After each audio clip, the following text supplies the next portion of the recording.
Tapos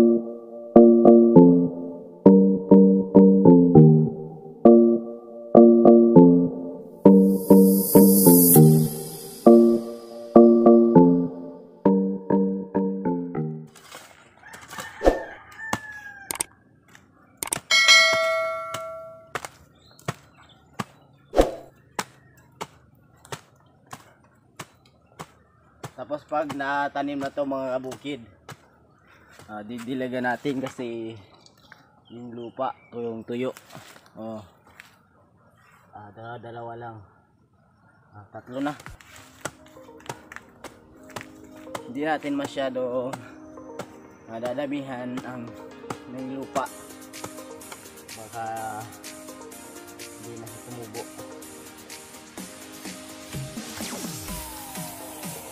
Lalagyan natin mamaya ito mga bukid.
Tayo dito mga bukid, kataba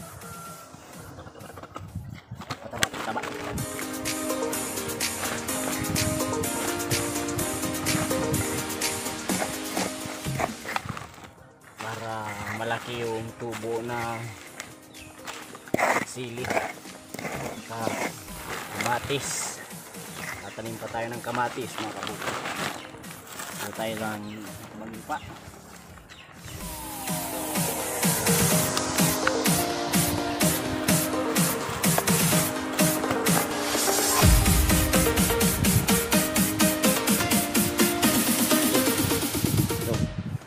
Pa.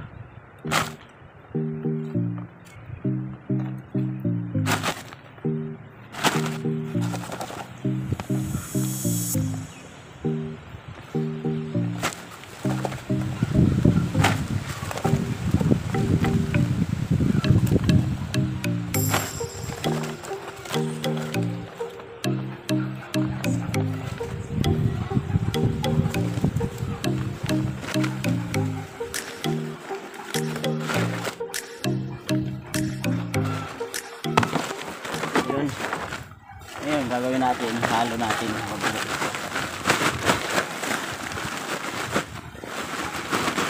Ngayon ang gagawin natin ngayon mga bukid ay eto na. Papatigan na tayo ng luto ng sili.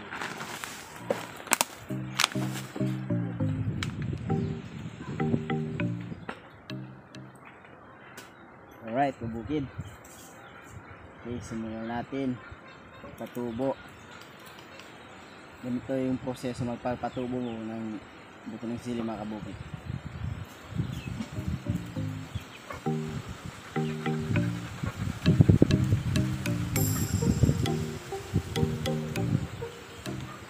Bali hanggang dito lang mga kabukid. Saka dito yung kamatis naman.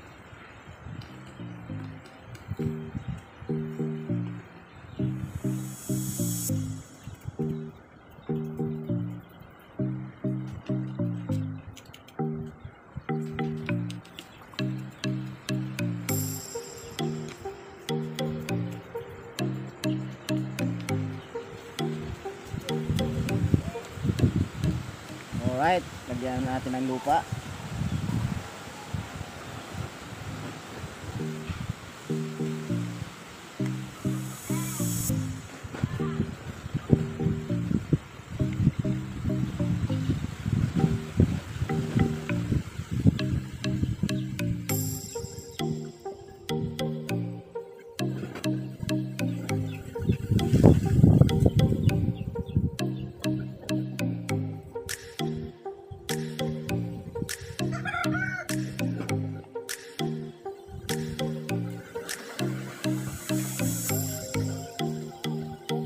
Yun.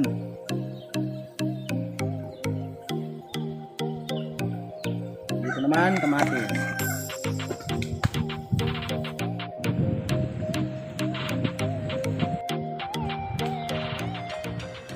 Alright, kabukid. Next naman sili. Kamatis pala mga kabukid, kamatis. Susubukan lang natin mga kabukid, try lang, try.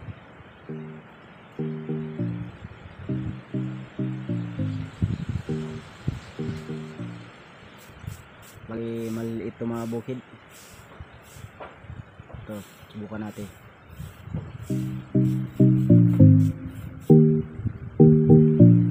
Yun.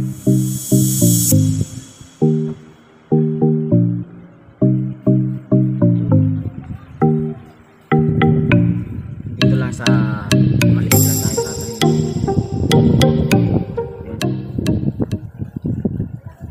Ganito yung pagtanim mga bukid. Nakita ko naman. Pero yung iba, yung tuyong buto. Pero ito direkta na mga bukid. Kakat tayo ng kamatis. Ilagay ng buto. Wala.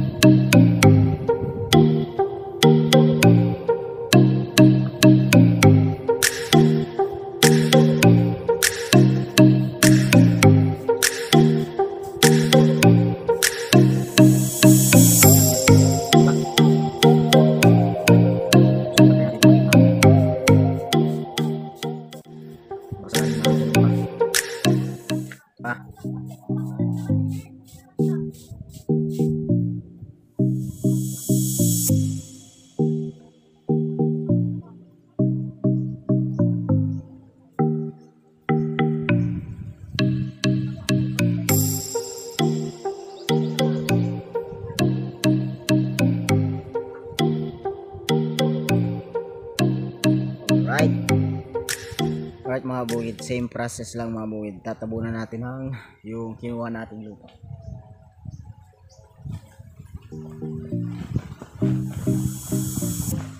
So, lupa saka yung pataba.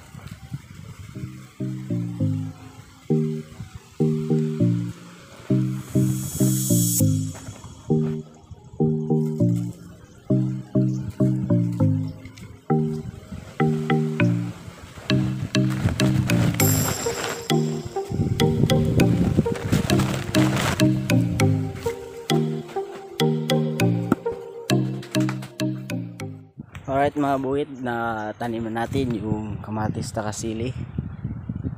Ngayon gagawin natin ay didilagan natin ito.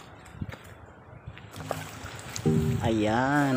Alright kabukid, diligan natin to kamatis na kasili para mabilis tumubo, madali lumaki.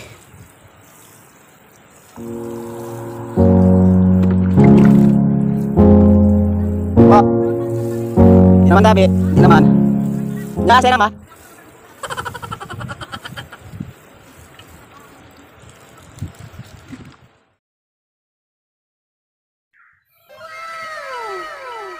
Alright mga kabukid. Oh, yung tumubo na yung kamatis. Ang laki na mga kabukid oh. Wow! After 15 days mga kabukid.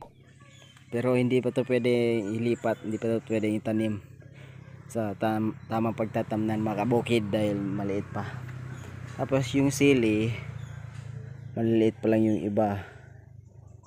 Ayan mga kabukid oh. Ano kasi to, 3 linggo to bago tumubo lahat. Ayan. Pero yung kamatis, ang dali lang mga kabukid. Dali lang magpatubo. Alright. Ngayon mga kabukid, may sinubukan akong isang uri ng pagtanim ng kamatis. Ito mga kabukid, oh. Malaki na siya, kaso gusto niya talaga pataas siya, pataas. Kaya tumataas yung mga bukid, oh. Sinubukan ko lang mga kabukid. Pero baka magbunga rin to. Yan yung gagawin natin mga bukid diyan sa pagtanim. Pag malaki na yung mga pinatubo natin kamatis. Alright mga bukid, tapos na tayo magtanim at magpatubo ng mga buto ng gulay mga kabukid. Hanggang dito lang ang ating video. Thanks for watching. Huwag niyong kalimutan i-like ang ating video at syempre i-subscribe ang ating channel mga kabukid. Alright, maraming salamat at kita-kita tayo sa next vlog ko mga kabukid.